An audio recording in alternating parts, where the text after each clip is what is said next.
Out of all the Winx Club dubs, 4Kids seems to be the one people either tend to adore or ignore. I swear to God, I didn't intend that to rhyme. As the first English dub of the show, as well as the one distributed in most English-speaking regions before Nickelodeon came along, the 4Kids version was what many old Winx fans grew up with. So when the Nickelodeon version came along, casual fans who hadn't come across the Cinelume dub online went, wait, why did they change Layla's name? What do you mean Winx is just a word Bloom made up? What did you do to my childhood? Since then, most of the confusion has largely been cleared up. So much so that when we talk about the older seasons with all the different dubs, the Cinelume and Nick versions are most people's default. But what about the 4Kids dub? Well, a lot of clearing the initial confusion had to do with explaining the differences between versions, and how the 4Kids dub changed quite a bit during adaptation. However, sometimes making a good product isn't necessarily about being faithful, it's making something enjoyable. So, are the changes good? That is immediately going to throw some folks into a fucking rage. But it's something worth asking. It's another version of the show we love that people can experience, and it's the one a lot of people, myself included, grew up with. As such, parts of the 4Kids dub always seem to creep into my conceptions of the show and how I relate to these characters. I can't just switch that shit off. It's burned into my memory. So today we're gonna go over the 4Kids dub, and instead of explaining the changes, go over how I feel about these changes. And surprisingly, I like a lot of them.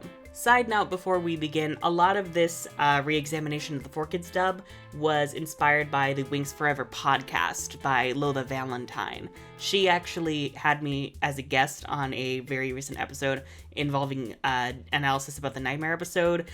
Y'all, go listen on YouTube, on Spotify, wherever you listen. I will link it below. We had a fucking hoot. Oh, it was wild, fam.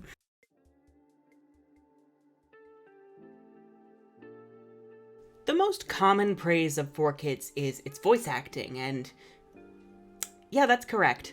4Kids casts include a lot of voice acting legends that we're all still familiar with to this day, and damn if these people don't deliver on their job. To be able to get into a show, you have to be able to immerse yourself, and nothing breaks immersion faster than bad or just mediocre voice acting. Though there are some exceptions, like the wonky voice acting in Silent Hill. That one actually really lends to the creepy, weird atmosphere. That is off topic. Though I do love a lot of the performances in the Cinelume dub, I have to admit it's very much an acquired taste. Performances range from awkward to stilted at times, and the translations feel so direct at times that they almost sound robotic and stale. That's also not counting mistranslations like that one time Lucy called Murda Mista.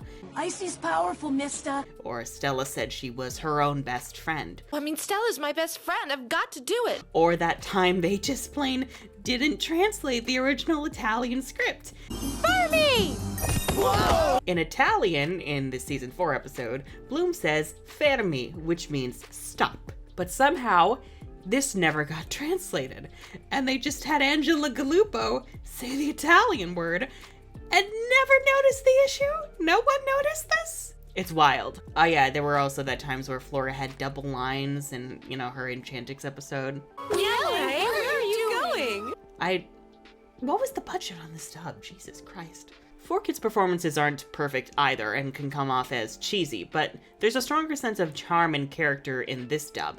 It feels like it has more personality, and thus is easier for a lot of people to get into. The dialogue, I think, is my main issue a lot of the time. Sometimes the slang they throw in is iconic, usually when it's coming from the Tricks, but other times it feels very, how do you do, fellow kids? Then again, that problem seems to be moot, as right now we're all experiencing a lot of early 2000s nostalgia. I mean, can you blame us? I missed the world before it was burning to the ground. Lisa Jacqueline just is Bloom. There's no debating this. I'm sorry. Actually, no, I'm not. Lisa's performance captures the sweet, innocent cinnamon roll vibe of Bloom from the original, but more importantly, she has her fiery nature down to a science. Were you giving the seniors fashion advice again? How did you know? Just a wild guess. Normally, Bloom's voices tend to run the gamut of well, all kind of bland. But with Lisa, there's always an underlying sassiness that lets you know that as nice as she can be, she can just as easily eviscerate your spirit with her temper. Some favorites are any of her jabs at Icy, especially in the season 1 finale. That's not the dragon fire! This is the dragon fire! There's also that episode with the Undine, or the Junior League if we're going by the 4Kids plot.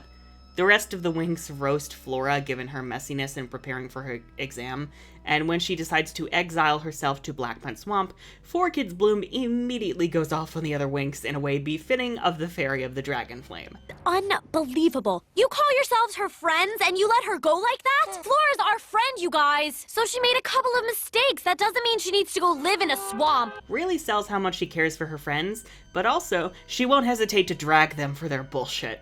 And who could forget her reading Riven for filth? You're totally conceited, totally cocky, totally boring waste of good oxygen. I'm sorry, but guys like you give guys a bad name, Riven. Get him, girl! No other voices truly captured the spirit of Bloom, and honestly, this is my Bloom to this day. I always associate her with a fiery temper, and that's largely thanks to Lisa's performance. She doesn't do it too much to the point of making Bloom a raging fireball, but it's just enough to give the little marshmallow some edge. Karen Manuel's Stella admittedly fell out of my favor for a while, which isn't really fair since after some reevaluations, she's actually my second favorite voice for Stella, right behind Jennifer Seguin from the Cinelume dub. What can I say? I just live for Jennifer's performance. The main difference for me is that Karen really plays up Stella's dramatic flair and tendency towards the early 2000s Valley Girl vibes, which is kind of what made Jennifer my favorite for a while. It felt more organic, but honestly Karen's performance is likewise rich, especially with how much you can tell she adores the other Winx and her father in season 3. And the raging amount of darlings in the script have stuck with me, to the point I would kill for her to call Bloom darling again. A fabulous entrance is essential, darling. I'm not really sure what you mean, darling, but I'll try. Now Carrie Williams is Flora. I am torn, because on the one hand, she's super sweet, and the Winx Forever podcast, along with some season 1 rewatches, made me realize she isn't super soft all the time. Don't give me toot, it's just constructive criticism. Are you kidding? You're the one with the attitude. Actually, Carrie does a great job at letting Flora assert herself a bit, which works in tandem with season 1 Flora in general, still having a backbone. I've always written her performance off as super soft and sweet, to the point it seemed annoying, but that's more superficial than anything else. Honestly, Carrie might be my favorite Flora now. Alejandra would be up there if she kept her normal performance from the specials, instead of the cheesy, cartoony, melodramatic intonations they made her do in season 6, but what can you do? So I don't know if the mic is picking it up, but like it is pouring outside right now, oh my god. You know what, I find the sound of rain relaxing. Y'all will too. You'll deal with it, you'll live. Lisa Ortiz. Need I say anything? You don't come onto Cloud Tower turf, and if you do, you don't get to leave. That's right. At least not until we're done with you. You don't want to get into it with me, witch! You're not in the harmonic realm now, little princess. This woman is a voice acting legend. We'll get to her performance as everyone's favorite Ice Queen later. Fuck you, Ice. But she's always been my top pick for Musa, tied with Romy Dames in the Nick dub. Lisa's raspy voice lends well to Musa's tomboyishness and aloofness. Chill, but always ready to cut a hoe. Out of everyone, Musa was given the most quote-unquote cringe lines, but I think they were so cringy that they wound up becoming iconic.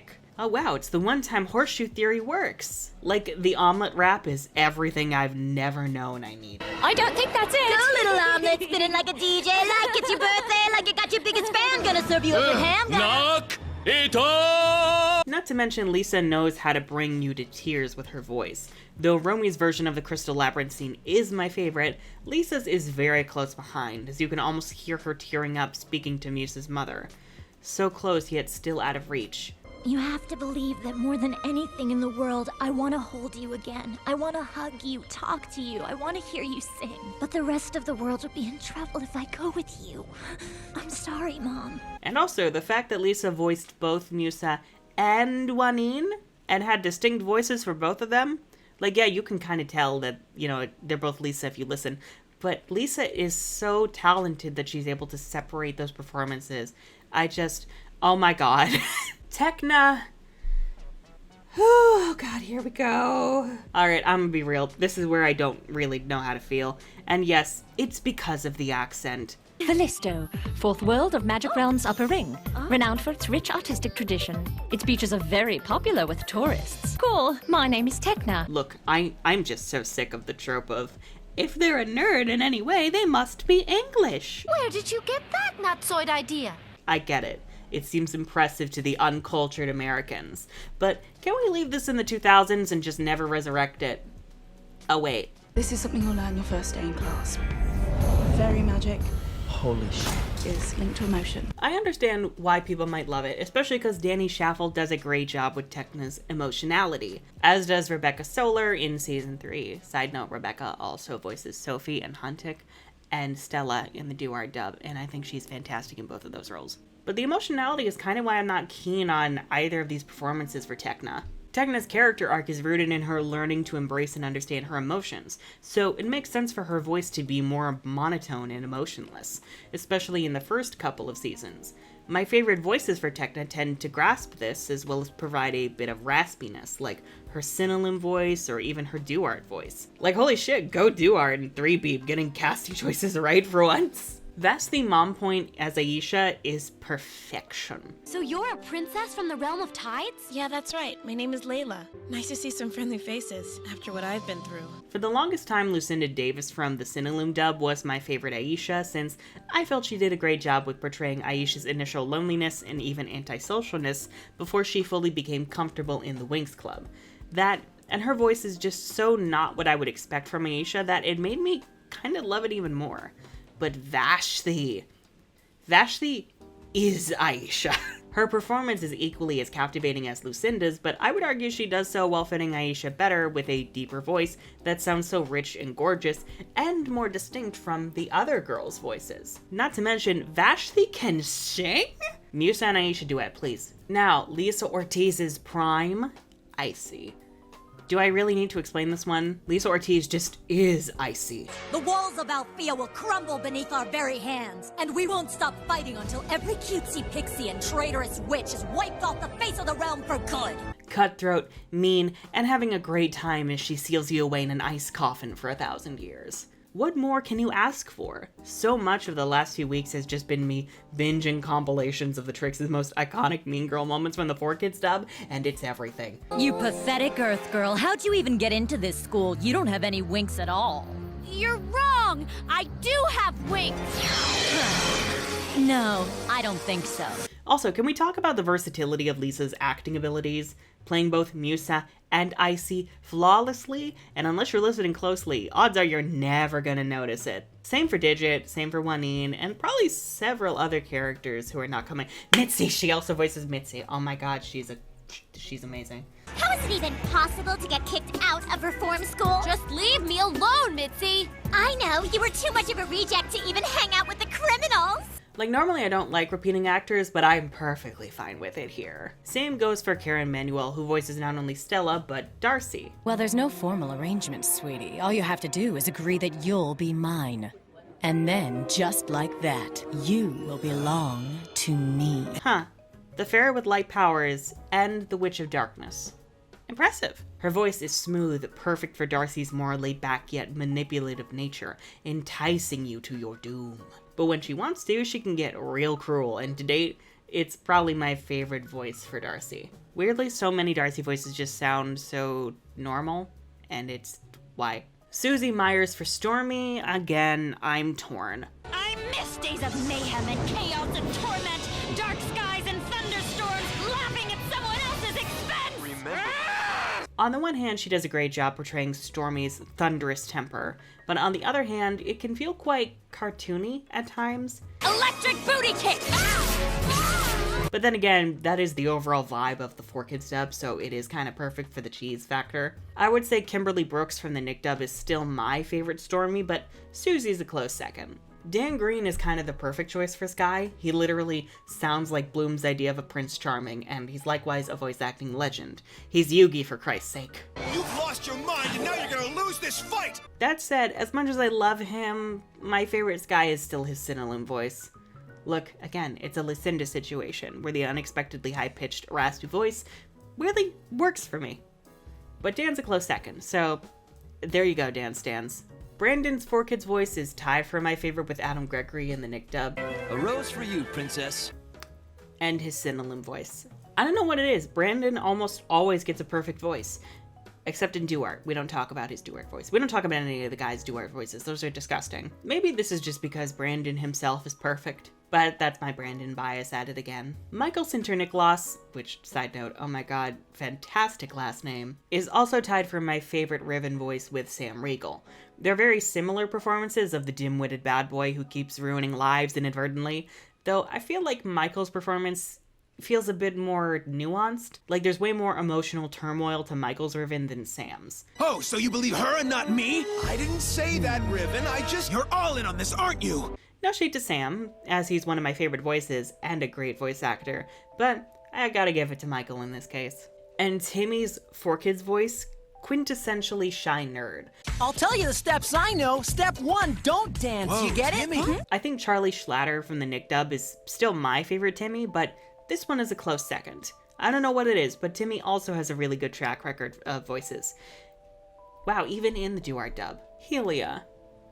I do not remember much of his voice. That's what I had in mind. I love that you got that. Maybe that's because season 3 of the 4Kids dub is the one I'm most familiar with, and he was barely in season 3. Listening to his performance, it's not bad, but it's a bit off from how I would envision Helia's voice. And Naboo, yeah, he was hardly in season 3 either. I grew up on a remote island where there were no friends for me to play with, so instead I spent a lot of time learning battle skills from the local security guys. But that's still a good performance, just not my favorite. Oh my god, 4Kids Dark Hour, voiced by Sonic the Meme Hog himself. Nobody calls me a loser. Wit as sharp as a sword.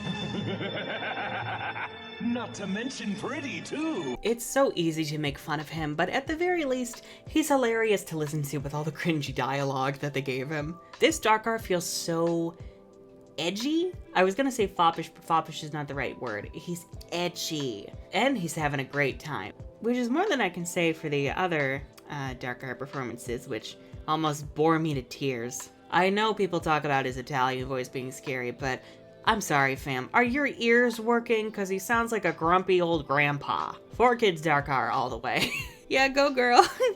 File your razor-sharp talons while you talk about how fabulous you are. We love a Dark Lord who engages in self-care. 4Kids Valtor is so close to my top spot. Unfortunately, Josh Keaton's voice is perfection, crafted by the great dragon herself. But at the very least, 4Kids Valtor sells you both on his charm and his danger. Gives you time to think. About what? Mostly about who you're going to pay back and how. And it's most definitely preferable to whatever the hell was going on with his Cinnalum voice. Also, can we just all agree that Valtor's theme is at its best in the 4Kids version?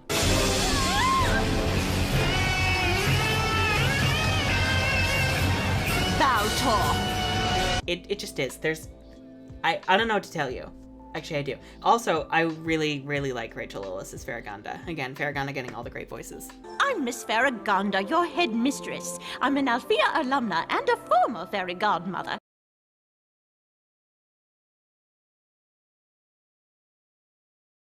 The most common critique of the 4Kids dub is how much it changed in the plot department, an idea which I admittedly reverberated back in my early days of YouTube. But sometimes opinions change, and in this case, I actually don't mind most of the changes that they made. In fact, most of them are pretty superficial, boiling down to basic name changes, like Domino becoming Sparks, Melody becoming the Harmonic Nebula. I'm sorry, these are not as big a deal as you think they are, or as I used to think that they are.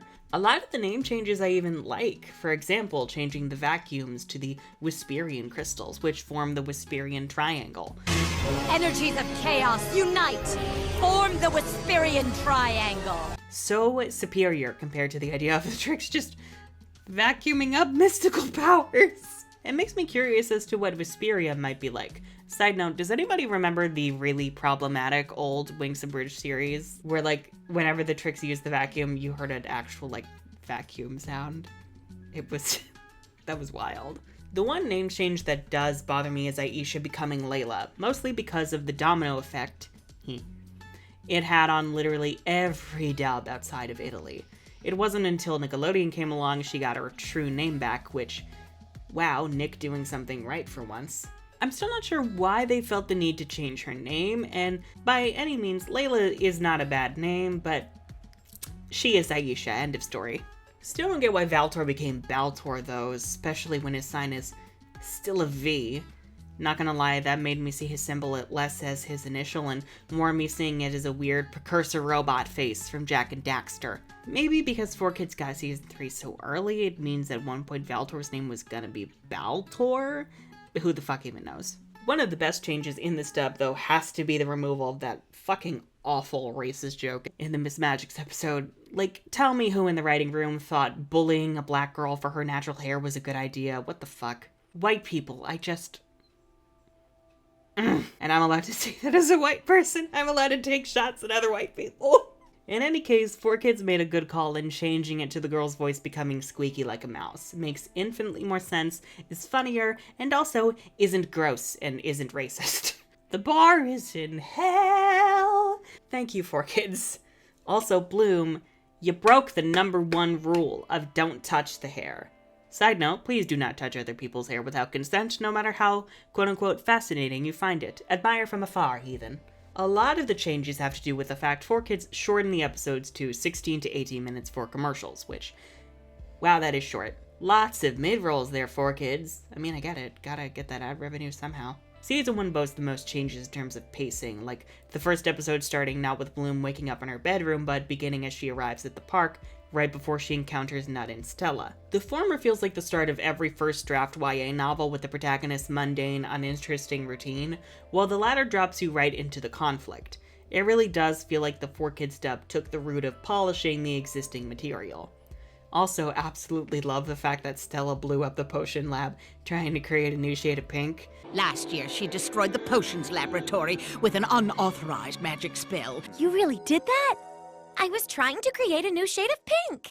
Adds a story to the incident that feels so aggressively Stella. Truly, she was ahead of her time, and I need this shade of pink stat. Another change I really appreciate is in episode 14 during Bloom's test. She has to retrieve a rose while avoiding several spotlights, and at the end, Farragonda attempts to casually murder her with a giant gelatin thingy. In the original, the rules aren't really explained, so you have to intuit what she's doing, and in the end she destroys the blob and passes. But in the 4Kids dub, Farragonda says there's only a certain number of times the spotlight can touch her before she fails, and Bloom just barely evades reaching that count when she gets the rose. But just before she can put the rose on the pedestal, she freezes up at the sight of the gelatin and fails. And that's something I really appreciate. Protagonists shouldn't always be winning their battles, especially towards the beginning of their journey.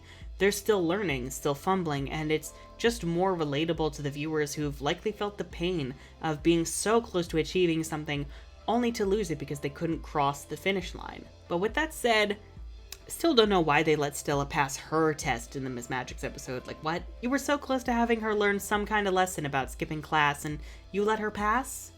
No, just no.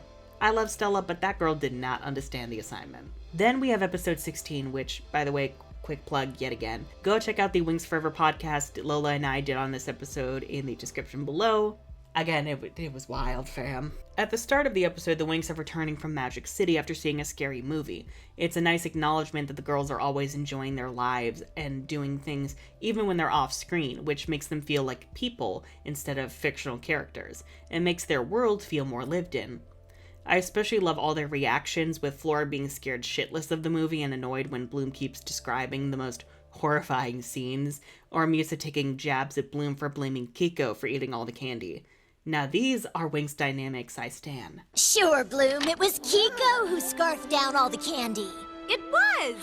Night, darlings! There are even consequences for some of the girls' actions, like, you know, sneaking into Red Fountain during the exhibition and Bloom assaulting Diaspora in public while also revealing the true identity of Herakleon's prince, who's always in constant threat of kidnapping from terrorists. You ruined the day of the royals and sullied our reputation. You disgraced Althea. We'll meet with the council to decide whether you will be invited back to Althea next year. In the meantime, your powers will be diluted. The fact the girls saw no consequences for this in the original made no sense, but in the 4Kids dub, they reuse a scene from when they return from their Cloud Tower mission to show Farragonda lecturing them, even threatening to bar them from returning to Althea next year. It is a dire consequence that fuels Bloom blaming herself even more. Also, love that they made it into the Day of the Royals because that seems far more spectacle-worthy than a generic exhibition. Side note, I really appreciate that Bloom mentions how much of a pariah she becomes after the Day of the Royals. She says she's become the laughing stock of magics, and the Tricks even joke about her powers being diluted, being all over the chat rooms, which is so aggressively early 2000s. I adore it. You've got no chance. Your powers are diluted. We know all about it. It's all over the chat rooms. In today's world, she would absolutely be cancelled and memed into oblivion. Hashtag Bloom is over party. One change I'm not fond of is the removal of Daphne being Bloom's sister. Just why? Especially given there's a change here I love, that Daphne gave Bloom the dragon flame. See, in the 4Kids dub, Daphne as a nymph was entrusted the power of the flame. When Domino, or Sparks, was destroyed, she hid the power in Bloom before sending her to Earth, to both protect her and the flame, sacrificing herself. That nymph hid the dragon fire inside the heir to the kingdom's throne. Inside you, Bloom. It adds so much depth to Bloom's power in the fact she wasn't even meant to wield it from birth, making her feel less like a special chosen one, and more like someone truly ordinary who just randomly was given this divine magic. Keeping the sister angle would add even more drama to it. Imagine Bloom viewing Daphne as this perfect older sister she never got to meet, idealizing her as a nymph and the one who should have wielded the dragon flame instead of her. It would make Bloom's imposter syndrome 1,000 times worse, and I would be here for every minute of it. In short, you're really not gonna lose much plot-wise if you go the 4Kids route. In fact, you'll get a lot out of this dub that will complete your Winx knowledge. So I would recommend watching both the Cinelume and 4Kids dub, and probably sticking with whichever one you prefer. But to write 4Kids off entirely is a disservice. Their reimagining of Winx is worth a watch, as it's not only a fun time with more effort and thought put into it than it's given credit for, but it's a cornerstone of Winx Club history for the majority of English-speaking fans. Legit, I lifted so much lore, jokes, and quirks from the 4Kids dub for my rewrites, and I have no regrets.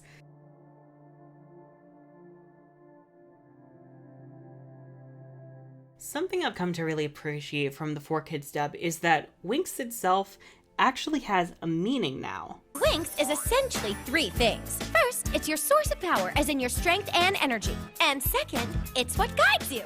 Thirdly, it's like your magical identity. I will admit I did find it cute that Bloom invented the word herself, but it feels so awkward that it comes out of nowhere, especially when she uses it to form the club name right after they all meet.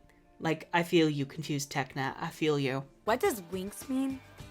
Nothing, just Winx. In the 4Kids dub, Winx, as described by Stella, is three things. Your source of power, something that guides you, and your magical identity. It gives the word so much more meaning in the fact that everyone has it and it's unique to everyone. It's something almost beyond words, and I appreciate the mysticism of that. You could argue then that the Winx Club is named for the concept because its members embody that word. They are fairies who fully embrace what makes them special, and they know how to tap into their Winx. And honestly, I adore that. And also thank God that they formed the club in, like, I think episode 4 instead of 2. It feels so much more natural. It's like, what? We just met you and then we saved you from ice, but, like, we're gonna form a club immediately. What? Okay. I will say, though, that I'm torn on Althea being called a high school now rather than a college. I mean, the girls are 16, so in American terms, high school makes more sense. The education structure in Italy is much different, with different high schools dedicated to different trades, and then university. I'll always call it Althea College, but I suppose a high school structure would make it more relatable to the American youngins. The Tricks still have their backstory of being descendants of the witches who destroyed Domino, though here, instead of the ancestral witches, they're simply referred to as the Coven. In fact, the Coven is said to be made up of several generations of witches, which adds to the history behind their plan to steal the dragon flame. We're finally fulfilling the dreams of generations of witches. Just think about it. Think about all they went through to get the flame, and now we'll be the ones to control the ultimate power. It even plants a seed for other potential members of the Coven down the road. Also, Coven is just way easier to say than Ancestral Witches, and honestly sounds more ominous. Lord Darkar.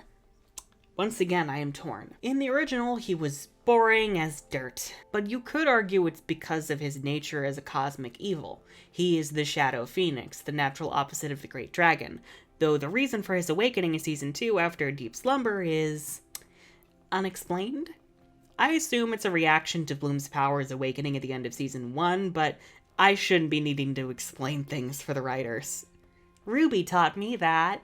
In the 4Kids dub, meanwhile, Darkar is hypothesized by Farragonda to have once been a researcher by the name of Argilus who went into the Underrealm, seeking out the power of the Shadow Fire. The kingdom of Shadowhunt. The Shadow Fire flows through its halls, waiting for someone foolish enough to come down there. Someone who has merged with this dark force and become twisted and distorted and reborn as the Shadow Phoenix. I believe that's who Lord Darkar is. The way Farragonda describes the Shadow Fire as a magical power that itself is alive and sentient gives me chills. It makes this power seem even more foreboding, along with its home, Shadowhunt. And Shadowhunt is such a brilliant name for Darkar's Citadel. God bless. I especially appreciate the fact that it's something everyone knows about from stories they were told as kids. It's basically hell. Like, if you're bad, you go to Shadowhunt to be tortured by the Shadow Phoenix for eternity. Basically, I think a fusion of the Argilus and Shadow Phoenix lore would be really interesting to see, especially how the Shadow Fire treats its host differently than the Dragon Flame. Like, the Dragon Flame coexists with its wielder, while the Shadow Fire acts like a parasite, twisting them into a monster and even sucking the life out of them. Also, the Underrealm and the 4Kids dub, way more threatening. The fact it even has a name at all is great, because it anchors that this is a new location with its own history versus nameless underground caverns beneath the nameless until next season mountains. You're right about the Underrealm. You can't control what it does to you. By the time I left Shadowhunt, I lost all my powers. My favorite part, however, is how dangerous the Underrealm is. The cave itself drains magic of those who enter, meaning the Winx are coming in at a disadvantage, and explaining why they run out of their magic faster here when just last season they were able to stay transformed for extended periods of time, no problem.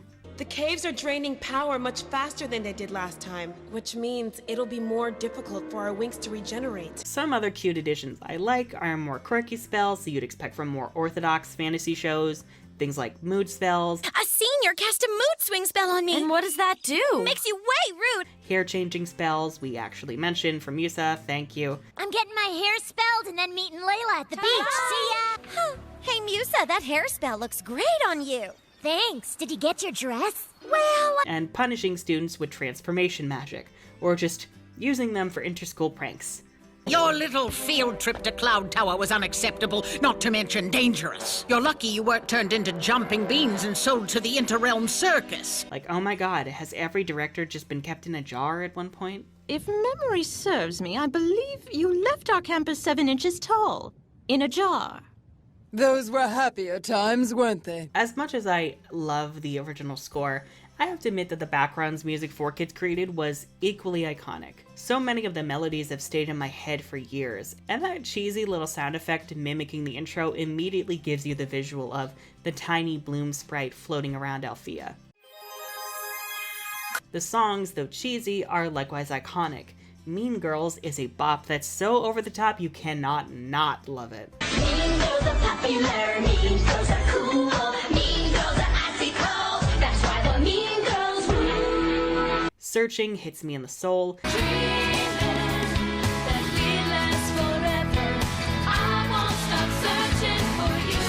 Together again. I still wonder why I got wings. I tumbled hard, went into a fall. Now I need to know why I've got wings at all. Magic in My Heart is a truly worthy song of Musa's love for her mother.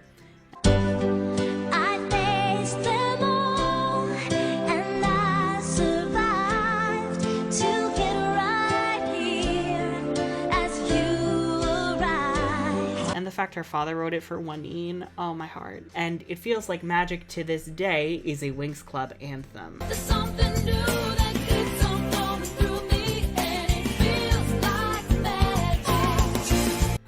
Lyrically, the only 4Kids songs I'm not as fond of are the intro and transformation songs. Don't get me wrong, the intro does its job as sticking with casual viewers, and I even appreciate how it introduces you to all of the Winx and their powers. The sun and the moon, magic shapes and shifting tides, and the fire burning deep inside. But the constant "We are the Winx" in the chorus is just fucking insufferable. We are the Winx, come join the club. And the fact those are the only lyrics when they transform, no, just no. Under the sign of Winx and Siamo noi le Winx for life. And same for the Enchantic song. I actually really like the alternative instrumental that 4Kids came up with. Let's go Enchantic!